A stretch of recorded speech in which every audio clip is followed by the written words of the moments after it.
Yes, lads, and welcome to the first ever Shut the FA Cup podcast. I'm joined today by James, Alex, Cohen, and Luke. And we'll just introduce ourselves first, just so you can sort of get to know us. So I'm Ben, I'm a Saints fan, SFC Ben on Twitter. I'm James, I'm a Villa fan. Underscore football James on Twitter.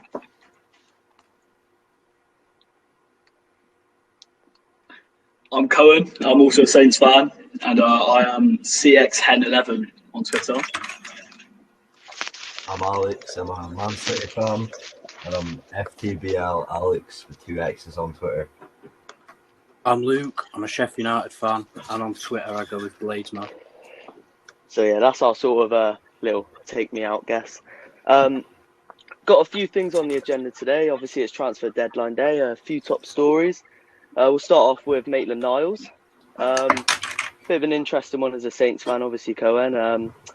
You will have a strong opinion on this. Do you think this is a big miss for them? 100%. I mean, he's so versatile. Like, it's especially with all the injuries we've got at the minute. It's a definite big miss. Yeah, I think for West Brom, it's definitely a big one for them. Huge addition. Yeah, 100%. I think they'll be happy with that. But also, I'm not sure if it's the best move personally for him, but I think it's a big move for them anyway. Luke, any thoughts? I think for West Brom it's a good signing.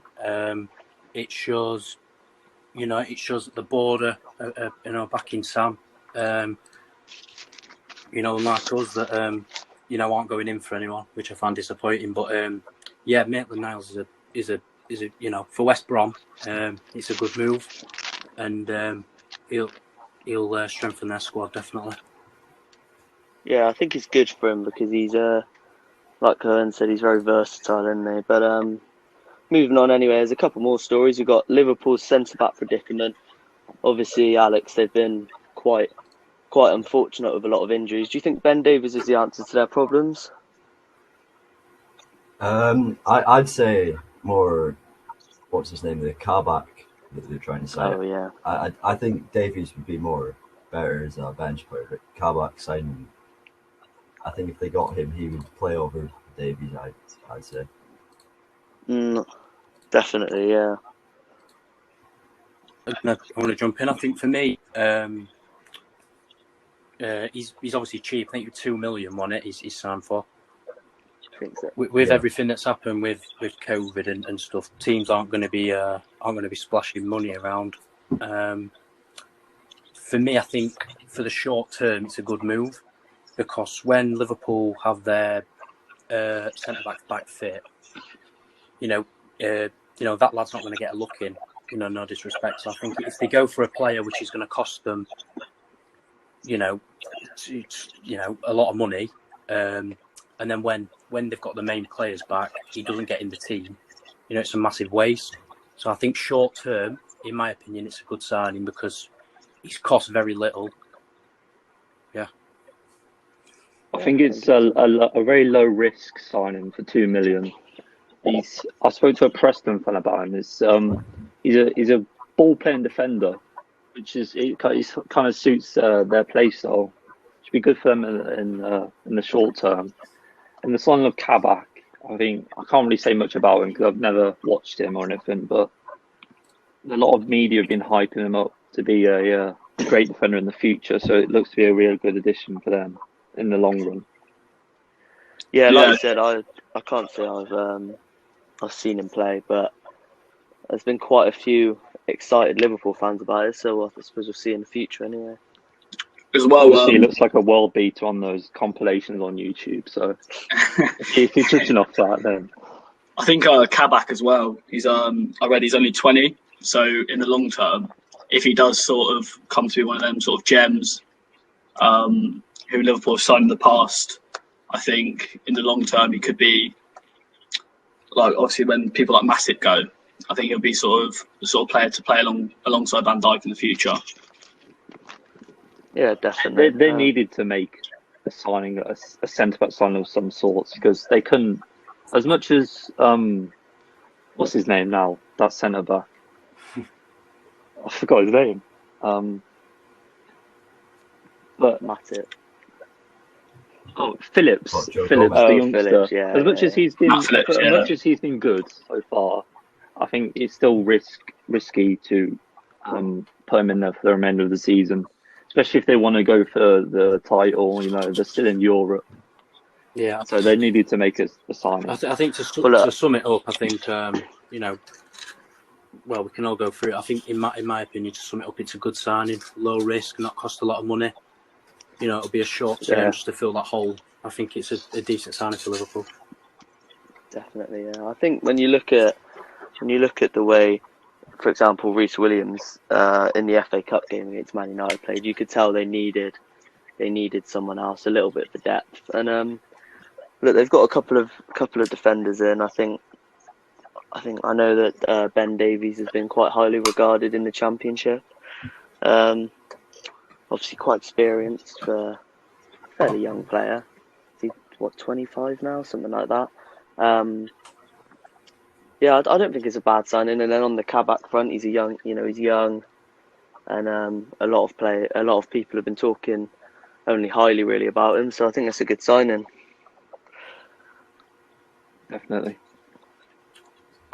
Any more transfer stories you'd like to talk about? Obviously, there's been a few rumours about Sergio Ramos going to Man United. I don't see anything in that personally. Yeah, Although No, I don't believe it at all. I would love to see him in the Premier League, but I don't think it will ever happen. well, I think the transfers, obviously, you got to think about coronavirus and stuff. It was never going to be a big one, but I think we can move on to one which is obviously going to be pretty good for you personally, James. The signing of, you're going to have to help me with his pronunciation here. Morgan Sanson, is it? Yeah, Sanson. You know, the little accent on the end of that. Yeah, he provides good. Obviously, he played in the Champions League this season, which is good for us. If you want to push on for Europe, it's a very you know, our manager said that we're obviously looking for players, but we weren't like actively pushing. And if the right one come along, which I believe Santon is, then he'll be stupid enough not to act upon it. And for 40 mil, I think he's going to be a really good bargain. It's going to add some really good depth to our midfield, which much needed because we've loaned out Horahan to Swansea. So we do. I think we did need an extra midfield player to cover, in case we get any injuries. I'm very happy with the signing. Yeah, well, he's another player who's very highly rated abroad. Quite a successful time out in France, didn't he? And I think he's a good signing, to be fair. Jesse Lingard as well is another one who's left Manchester United on loan, joined West Ham. Now, I'm not sure about it. I know he's got talent. I'm not 100% sure about him at West Ham. I don't know if that's going to work. I can't say I actually watch a lot of West Ham, but just from my point of view, I'm just not sure if that was the right move for him. Does anyone else think anything? Yeah, I've got to say, sorry, go on. Luke. It's massive for him as a player, like for his career, because obviously, if you know like what's gone on with his personal life, obviously his mum's not well. He's had to look after his siblings and stuff like that.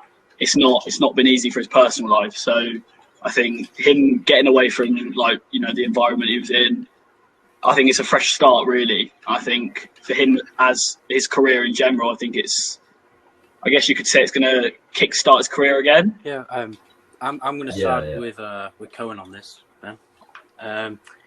I think this is exactly what he needs. He's not getting the minutes, on the pitch at Man United.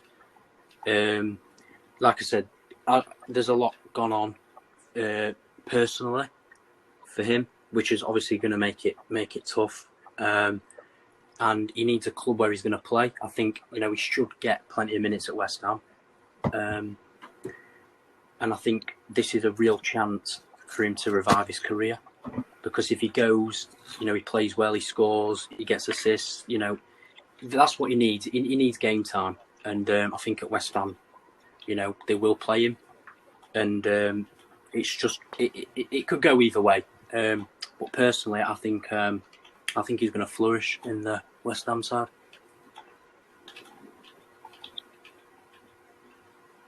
Do you have anything to add on to that, Alex?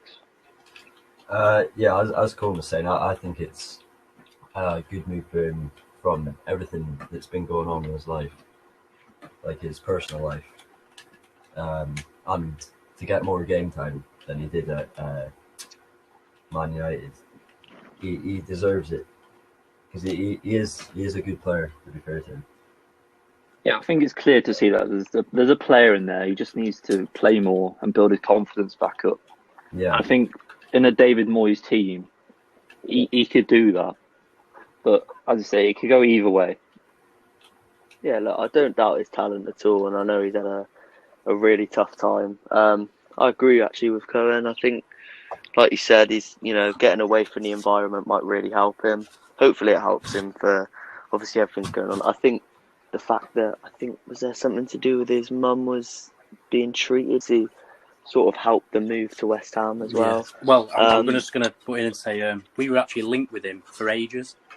Don't know if there's any truth in it, but I'm gutted that we didn't get him. But then on the flip side, is he a player that's going to come and fight in a relegation battle? Because to me, he's more of a luxury player, so I think he will suit the West Ham move better than if he came to us. Yeah, 100%. Yeah, I think it helps, especially them being up in the table as well. He's gone to a team that's they're fifth at the minute. I think they're doing very well this season. Yeah, I think he's he's just a little addition that they needed to just push him on a little bit more. It's kind of like the same with Sanson for us. Like, it could help him get into Europe this season. Like, there's a little addition that could just push him on. Yeah, I think more. If you want to, in this crisis, if you want to come to Sheffield United, you've got to fight, and you've got to fight hard. And I think Lingard, as good as he is, isn't that player. I think, like I said, he's more of a luxury player, and he just, I don't know if he'd kind of fight for the badge. So I'm a bit disappointed we ain't got him, but then would it have worked anyway? Yeah, definitely. Well, look, you put yourself on the Sheffield United subject. We're actually going to go on to that next, so we'll move on to it now. Looking at the table right now, doesn't look pretty, Luke, as a Sheffield United fan, but you got your first win a couple of weeks ago and a massive win against Man United as well. Can you survive is the main question. Do you think you can survive? I've been waiting for this one. I'm not going to write us off because anything can happen. It's football. But I think you're delusional if you can sit and say there's a big chance we're going to stay up, because the performances have been better recently. I think obviously we've started picking points up. Newcastle was a very poor team, but we got the job done. And then Man United was a shock because I thought we were going to lose 3 and 4-0, to be honest. And we defended well, and that gave us a platform to go on. We soaked up the pressure, grew into the game. We got the result, and then we played City. Obviously, we didn't get anything from the game, but again, I expected a 3-4-0 to Man City, and we kept it tight to 1-0. I think their goal come from a poor defensive error, and if we didn't make that error, we would have got a draw. And I'm very excited for tomorrow, the West Brom game. I think if we don't win that, we're 100% done. If we can get a win from that, we're 1 point behind them, and like I said, anything can happen. Yeah, it's definitely. I think in a situation like that, I think is every game's biggest game of the season, but say West Brom is definitely a must-win. It's a real 6-pointer. Definitely, yeah.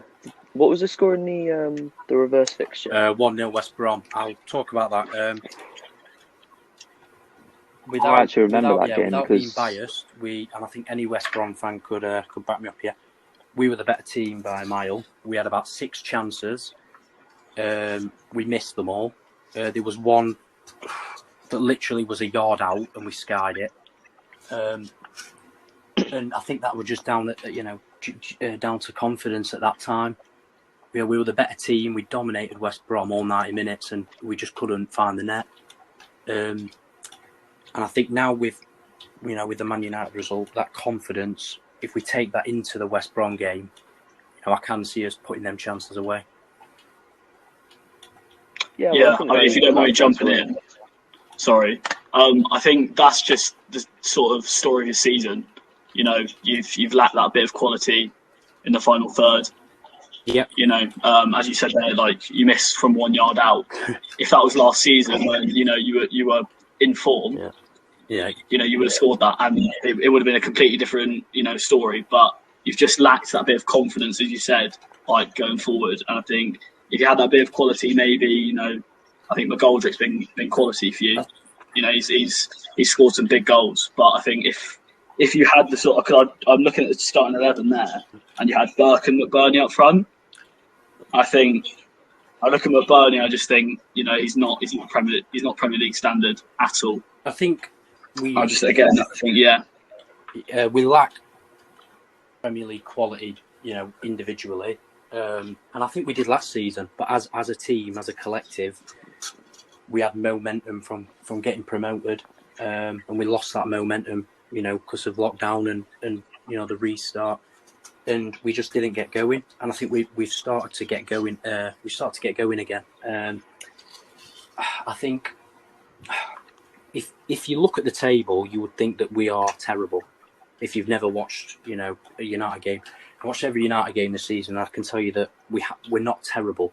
We're not a lot worse, and I don't think we're a lot worse than the other teams in the league that aren't in the relegation zone. I think we've lost by 1 goal 8 times.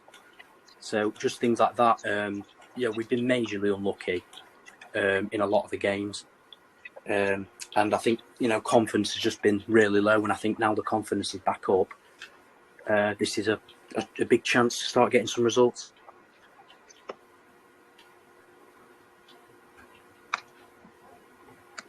I think another one of the factors this, like last season, with the tactic of how you play, no one really knew how to cope with it or how to manage it. I think this season, more managers have found you out and found a way how to deal with it. So I think that's contributed for teams doing better against you. I think as well what's made it harder for us, we don't have a plan B under Wilder. He's very stubborn. He won't change the system. He won't change the way he plays. I was crying out for us to change it up when we was on a poor run, but I don't think there's any need for us to do that now. Now we've picked it up. Yeah, I think I'm just thinking about it. If you look at us last season, Southampton, if you look at Southampton last season, and I hate to bring it up, but it has to be brought up. When we lost 9-0. Oh God. Yeah. Till that point, we played. I think it was a 5 at the back. We had Angus Gunn in goal, and again, Hasenhüttl didn't want to change anything. It was 5 at the back every week. We get battered, and as soon as we lost 9-0, it was a wake up call. And he changed to his style, which was 4-4-2 pressing.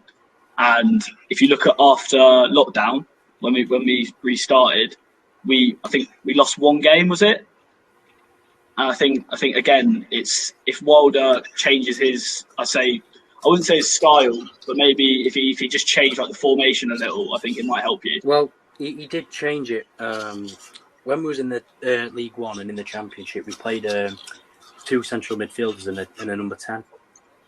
And when we come up, we went to a flat 3 in midfield. And to be honest, I think in some of the games, especially against teams like West Brom, which are weaker, I would prefer us to play a 10. But he's very set on playing that flat 3, and he's not going to change it.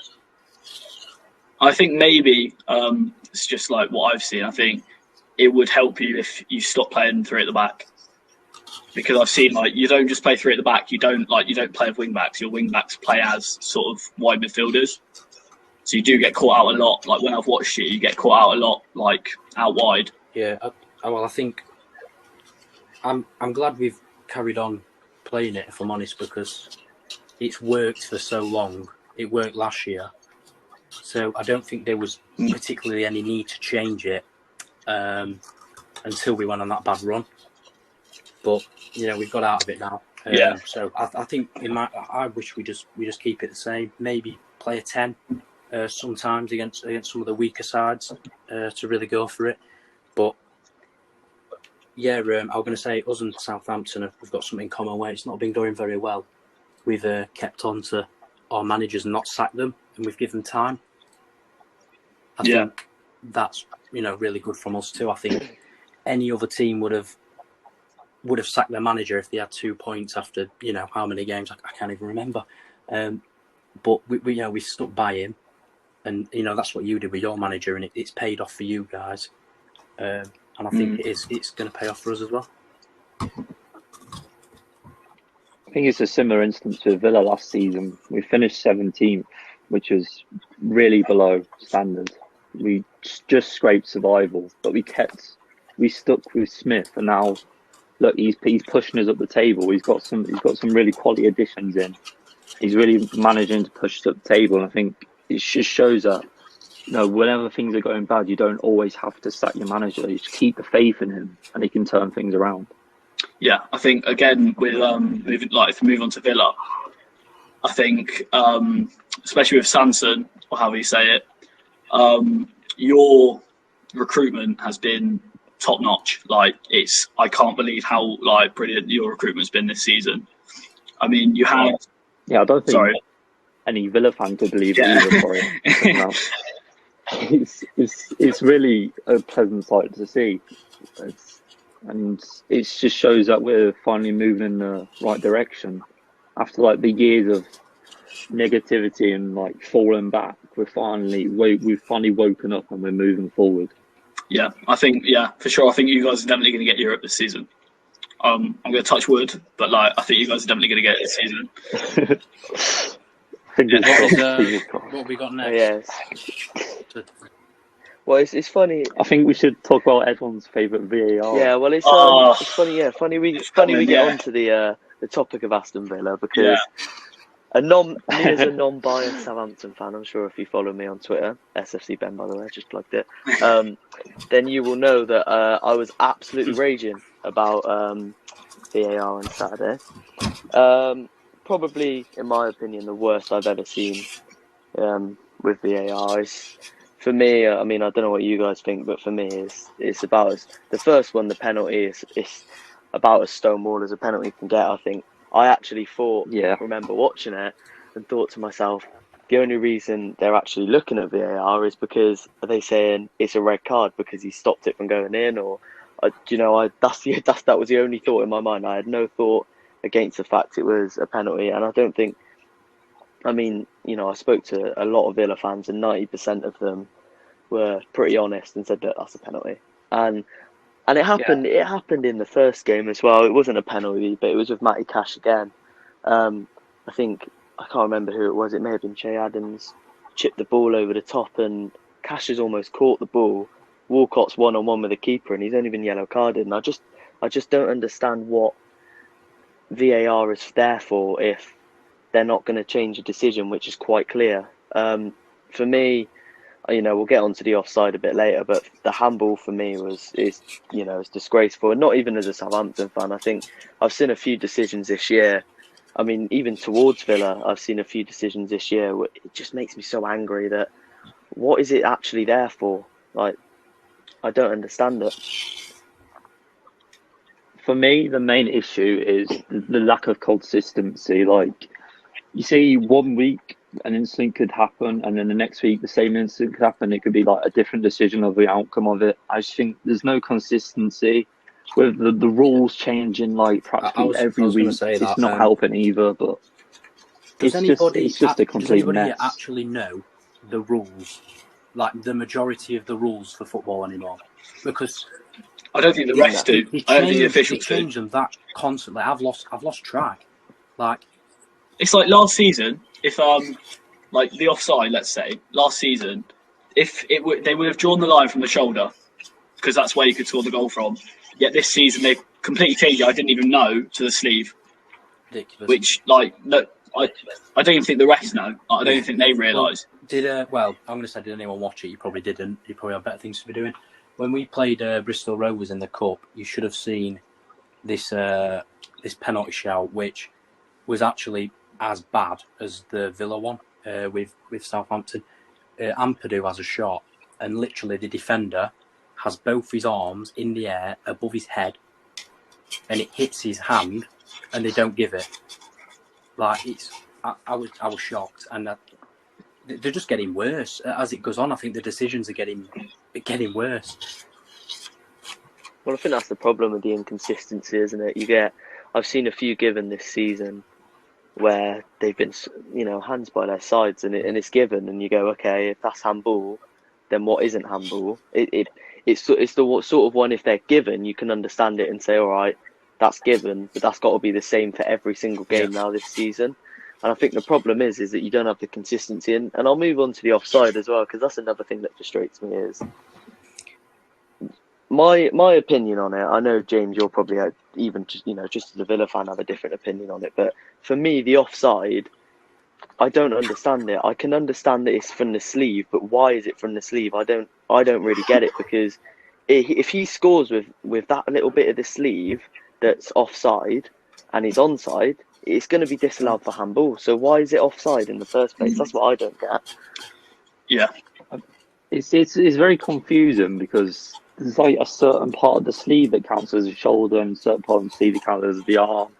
It's just very confusing, and it's like there's been instances where like a player's hand has been offside and it's been ruled out this season. I think Amford and Palace was one of the main instances of that. Like, his hand was in front of the defender, it was being ruled out, but you can't even score with your hand. So like, it just baffles me. I think what I'd like to see happen is to include referees' interviews after the game, so they can give their opinion on the incident, and they can say why they gave it. You know what I'd like give to fans see? a better understanding.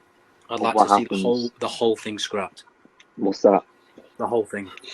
Yeah, I can't. It just the game is dying because of it.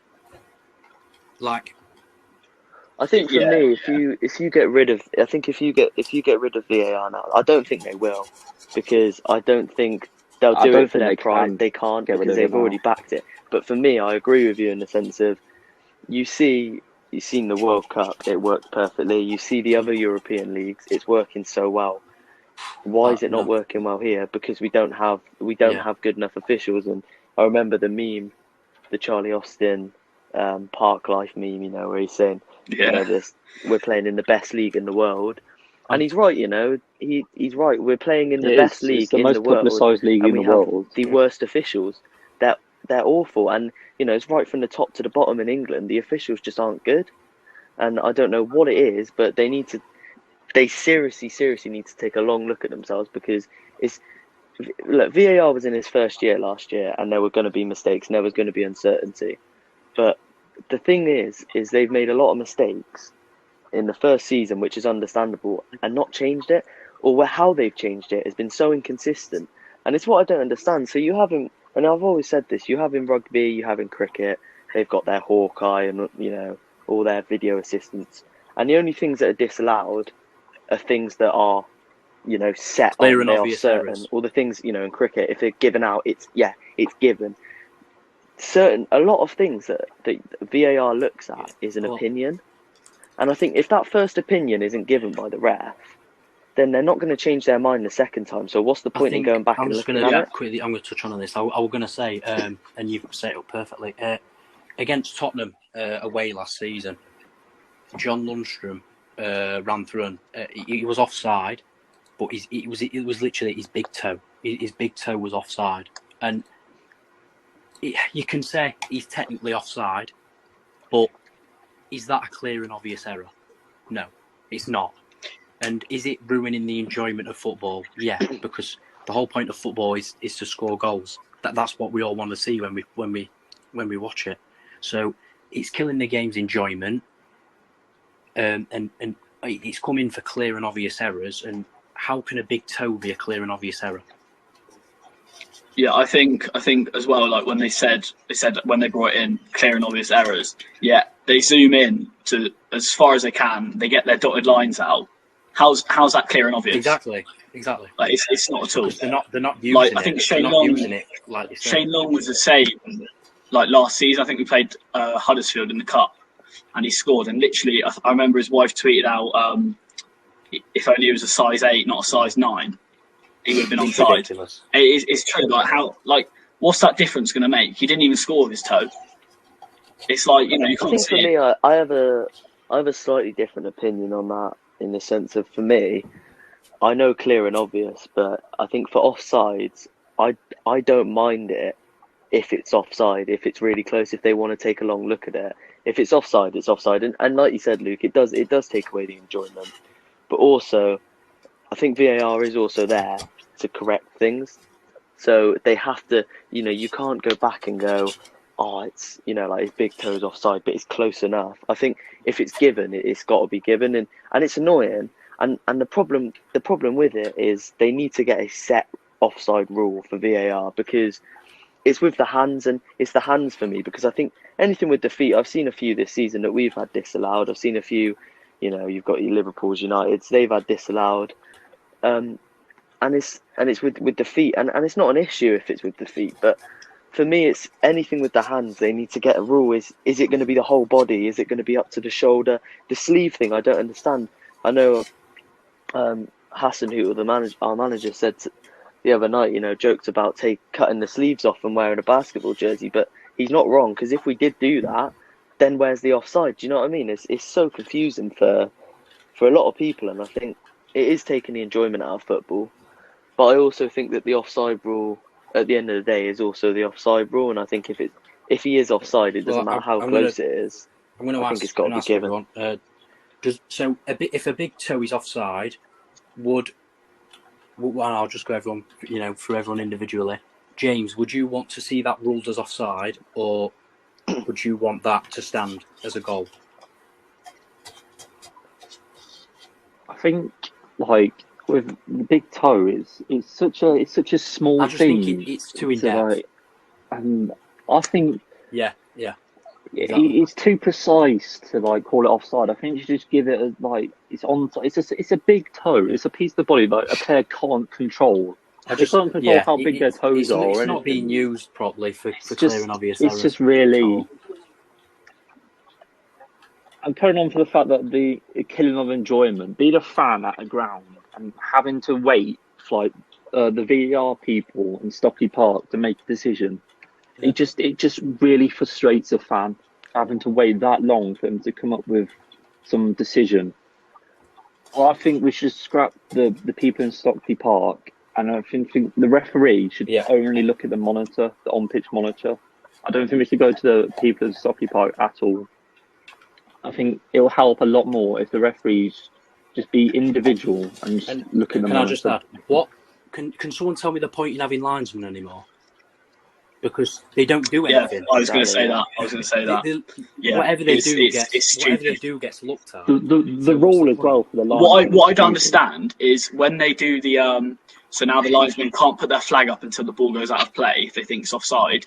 Yet if it's clear offside and they're not allowed to put their flag up, if the game plays on and someone gets injured, that could have been prevented by the linesman putting his flag up because he was offside. I think we saw the incident of the West Brom City game where Gundogan scores, but the flag went up, all the players stopped, but Gundogan carried on. And he scored, and then it went to VAR, and he got given. I don't get the rule. I don't get it. Why does the linesman have to wait? It makes no sense. If it's clearly offside, why? Yeah, I think the reason is it's like James just said. If they put the flag up and then they are offside and they still play and they score, then But then if they put the flag up, the game should be stopped. We may as well scrap linesmen then if we're not going to use them. Exactly. It's just causing even more unnecessary controversy. I agree. I think VAR's good. If you look at the 2018 World Cup, it has its benefits, Don't get me wrong, but there's a lot of negatives. The 2018 World Cup, it was used perfectly. And so I can't remember who said it, but someone said to me, there was no English refs at the 2018 World Cup, and it was used perfectly. I don't think it's it's a bit funny. Yeah, it's not a coincidence. I don't think. So I think my final say on VAR is if they can't, if they use it right, it'll be handy to have. If they can't get a way to use it, then just scrap it. I know they won't, but I think if it's used in the correct way, then. Yeah. I think before we move on as well, what do you guys think about the obviously of the handball in the Villa game? What do you think about it touching another body part and in the arm? What's your thoughts on that? I think this is what I mean with the inconsistency. Early on in the season, it was the same incident where the first game of the season, even Liverpool against Leeds, there was a penalty incident. There was a shot, it hit off a leg, hit onto the arm, got given as a penalty. And then, obviously, the other night, the same thing happened. No penalty happened. Yeah. So I mean, with the inconsistency, it's like, for me, baffling. It comes off his knee, yeah. Like, it flicks off his quad, fair enough. But the ball, if you look at the ball still going in the net, and then it hits his arm, and it stops it from going in the net. So how's that fair? Like, that's literally like me kneeing the ball up and throwing it in the goal. Like, to even see like that the ball hit his thigh, exactly. You have to slow it down so much. Like it's the slightest of touches. And it's like thigh. Yeah, and it's like I said, the ball's ridiculous. Going in after it hits his leg. Yet it then hits his arm, but because it's hit his leg, it's not handball. But he's stopped a goal scoring opportunity. Yeah, it's a bit stupid. I agree, definitely. What are your thoughts on the whole thing, Alex? Well, if like what you're saying about how it's hit his thigh and then it's going in, but he stopped it with his hand. I don't see how it's not given when like other decisions, like sometimes they would give that, say it is a handball, they'd give it and say it's not a goal. But I'm gonna ask this, Alex. It's so confusing. Would you? Yeah. Would you want this in the Scottish Premiership? Probably not, because you're lucky that you don't have to deal with it. Yeah. I mean. Yeah, I think. Sorry, James, you go. Oh, my bad. It's not me. Sorry. Oh no, carry on, Colin. Sorry, yeah. So I think we played City at home, and the same thing happened where it hit Sterling's knee and then hit his hand. But yeah, it hit his knee, and then it was clearly going towards I can't remember who it was, but it was going towards one of our players, and then it hits his hand, and again it wasn't given as a penalty because it hit his knee. But then I think was it you, James, who said it happened in a game earlier on the season where it did hit their body part. Yeah, it happened on the so again, it's just inconsistency, and it got given. Got another topic to talk about.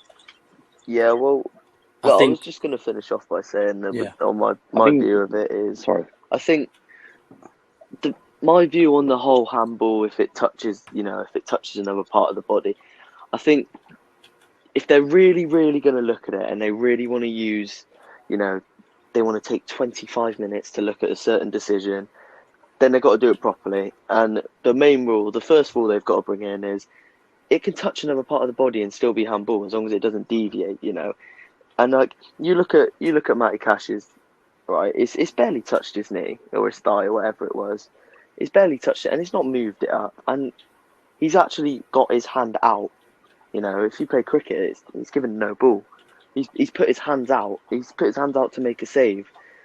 For me, it doesn't matter what part of the body it hits. It's hit his arm. It's in an unnatural position, and he's tried to stop it with his arm. Therefore, it's a clear handball. Yeah. I can see the certain situation. I think on the City one that you said, Cohen, a few weeks ago when we lost to them, it's a bit different because I think that one was still controversial, but also I think Sterling was actually quite unlucky because of how hard it hit. I think it was his thigh or something, and it was sort of unlucky. Do you know what I mean? So I can see why that one's not given. It's actually made it. I know his arm's in an unnatural position, but it's made it difficult for him to not touch his arm. But with the Matty Cash one, I think, that's a penalty, and that's where the problem is, because where's the line? Where actually is the line of? There's no deviation there, and I think it's frustrating, but it's just something that we're gonna have to ride out for a few years, and hopefully it'll improve the officials. But still got a few things to talk about. We've got we can go through the fixtures. I've got them up here. So the weekend was a weekend of a few results which didn't really shock anyone. We had obviously Manchester United beating Fulham. No, we didn't. That was a few weeks ago. I was going to say United drew with Arsenal. It was United Arsenal, I believe, this week. Yeah. What's your thoughts on United? Because can they win the league this year? I don't think they can anymore. I think City have gone on the radar under the radar pretty much this season, and they just look unstoppable at the minute. And their run of fixtures, it looks really good in their favour. And I think with United, they got that loss against Sheffield United, and that's really set them back. Because if they wanted to win the league, then those are games you have to be winning. There's no question about it. And obviously, with the draw against Arsenal, I think they still have a chance, yes, but I don't think they do. No, I don't think they've got the team to sort of. I think they've got some good individuals, sort of like Bruno Fernandes, Marcus Rashford can be good on this day, but I just think as a team, United don't look like the sort of team that can, how would I put it, cope under pressure. I think like you look, they played Sheffield United and they went 1-0 down. I think they got it back to 1-1, but then as soon as it went 1-1, Sheffield United were on the front foot again, and they looked a bit worried. I think Ole is too much of an inexperienced manager to deal with these situations at the minute. Where you got Pep Guardiola at City, Klopp at Liverpool, obviously. They've got abundance of an experience where Ole's still learning. For sure. I think when you look at Man United, you look at Bruno Fernandes really, and I think it's a sort of issue with them where that I feel like they're one injury away from being back to a very regular team in the Premier League. I think Bruno Fernandes is, if he gets injured, they're in a lot of trouble. He's the centre of everything, and when you look at someone like City, I mean, Kevin De Bruyne is out for a few weeks now, I think, and City don't look any different. I know they had almost a shock result in the FA Cup against Man City, against Cheltenham Town, but even then, it's they just look a real team, and I've said it from the start. I thought from the start of the season, I thought City would win the league, but I think it's probably helped them not starting particularly well. Alex, you watch them more, so you could probably give us a better insight on City this season. How do you think you've been playing recently? Yeah. Recently we've been class, but the thing that scares me is got Liverpool in not game coming up, but the game after, and they've just got their form back at home. So I don't know how that game will go, but I reckon we are. In my opinion, I'd say we're most likely to win the league this year. You've definitely got the strongest team. Yeah. I think again with City, if they get an injury, they've got at least one or two players who come in, and it doesn't feel like they've lost someone. Whereas if you look at like the Uniteds and like Liverpool lost Van Dijk and now they're playing Henderson at centre back. Yeah. Whereas Man City lose Laporte, they've got Stones who's in form. If they lose Diaz, they got Stones again who's in form. They've got such a big team. I was going to say when I watched, obviously we just play Man City and it's scary how you can have players like Riyad Mahrez on your bench. It's just crazy. Do you know? Yeah. And that, you know, Yeah, if I read out their bench, they had Yeah, their depth Sterling, is incredible. Mahrez, Stones, Mendy, Cancelo, and Rodri all on the how bench. is that a bench? Yeah, It's just it's crazy. That's like I think even their reserve Yeah, squad that can bench is- challenge I think it for was, the title. It's was it unbelievable. Jose who said last season the top four would be Man City, Liverpool. I think it was Tottenham and Man City's B team. Yeah, It was like it's such they've got such a big team, but it's not just depth; it's quality as well. Like they're all world class players. yeah, Yeah. definitely. I think the depth of Man City is the thing that will push them this year to win the league. I think Liverpool, you know, you've got to look, and as much as they are clowned a lot on social media, I think they've been very unlucky in terms of injuries. But look, so Man City next game, you know, Burnley away on Wednesday. It's not going to be easy, I don't think. But then countering that, also Man United, Southampton, also a team who this season have proven that, you know, they can beat anyone.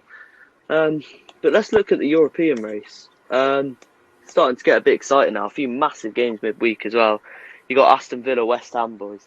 James, give me your take on that. Oh, that is a very important game for both sides. I think if we win, then we go on the same amount of points to them, but we've got a superior goal difference. And obviously, that loss against Burnley last week, it really set us back a bit because the points that West Ham have been gaining, you know, Everton as well. So I think if we really want to get European football, we need to get a result against this West Ham team. But it will be very difficult. They have a very good team. Looking forward to it. It's always a good game between the two. Obviously, the fans know they're creating a false agenda against each other on Twitter. So it will be a lot of interesting. There'll be a lot of interest in it. Quick question, James. I can guarantee that. Where do you think Villa are going to finish at the end of the season? Sure, go ahead. I think it's difficult to precisely say, but I think personally I'll take anywhere in the top table, in the top half of the table. But I think with how good we've been going, I think, you know, the teams like Spurs, Arsenal, Chelsea, they haven't been that good this season. I think it's a perfect opportunity, a once in a lifetime opportunity, if you will, to get Europe this season. And think, you know, why can't we? Why can't we do that? So I think I'll take definitely anywhere in the top half, but I'm gonna say around I seventh. think when you look at the recruitment of Villa, it's just been brilliant. And, you know, Cohen, I'm going to go to Saints now. They can't, can they? They can't get Europe. No, Can they? no. Maybe. I think if you look at us, I think we're the opposite to Man City in terms of depth. I think we've got we've had one senior outfield player on the bench, and in my opinion, he's our worst player. So it's not. I think the morale of the team, if any team that has 10, 11 injuries, is not gonna be a positive team at all. I think we've got 1 win in 8 in the league. It's not looking good. Definitely taking a toll for the worse. But, I mean, you look at them now, level on points with Leeds, but Leeds are another team creeping up the table. For me, I don't think they're going to get Europe this year, but are they a team? As for me, I think they're a team that they don't get enough credit, actually, Leeds, for how good they've been this first I think they get too much credit. I think they get a little bit too much. If you mean by the media, I mean, if you as mean a by the team, media, then I not think they from get the too much manager, credit. because I think Bielsa gets too much credit. Bielsa gets spoken about as if he's the best manager in the world. He's not. But I think Bamford this year has been excellent. Fair play to him, because one of my really first tweets this season was laughing about how Bamford had more goals than Ings this season, and he's definitely going to finish on more than him by the looks of it at the moment. I just want to say, if any team, let's say any Premier League team, usually like I'd say in the mid-table, lost to Crawley, they'd still be getting bantered now. Whereas Leeds, everyone's forgot about it. They don't speak about it at all. Yeah, I think the social media do hype up Leeds a bit. I think fans don't talk about Leeds enough as a team. I think they're too annoyed at the fact that Leeds get a lot of media, and it is frustrating because, I mean, you know, as a Saints fan this year, and I'm sure as a Villa fan, Villa get really no media really for how good they've been this year. Yeah, it's like even West Ham, they've gone completely under the radar. They're sitting 5th in the table. I They've was got gonna say, no attention at all Yeah, by the media. Everton. Yeah, I was just wondering, Ben, if you was going to ask me if we could finish in Europe this season. Well, it's still in the cup. if I say you could get top 6 next year, that might mean something, but it might be top 6 in the Championship. Yeah. So No, I was just going to say, I think Leeds by other fans are underrated. Leeds by the media are heavily overrated. I think there's a difference between the two. For sure. Definitely, yeah. Well, there's a few games near the bottom as well that are quite big. Obviously, we touched on Sheffield United, West Brom, Fulham, Leicester on Wednesday. I think obviously Leicester, you know, nowhere near the bottom, but you know, is that a real chance for Fulham to pick up some points because they beat them in the reverse fixture, and Leicester, I believe, lost on the weekend yesterday. No, yeah. Look, you guys know yourselves. Yeah, I don't really like 3-1 to Leeds. But yeah, I've got to be honest.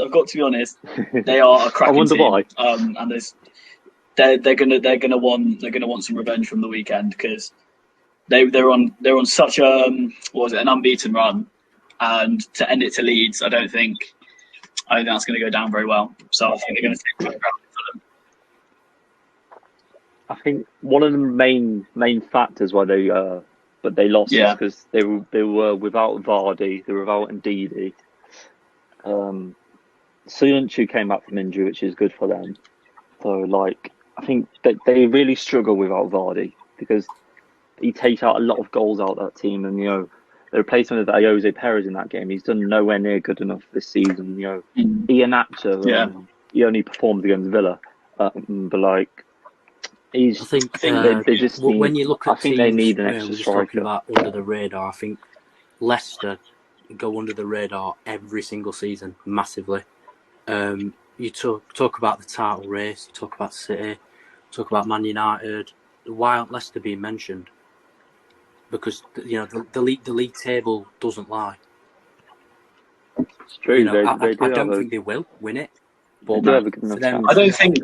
I don't think they'll win the league, but I think again they're class now. I'd say they're class of the top 16. Yeah, you know, why are they not being spoke about in the title race? Because, like I said, the table doesn't lie. Yeah, you know? I think again they certainly have a chance to get Champions League football. I think that's a remarkable achievement if they do.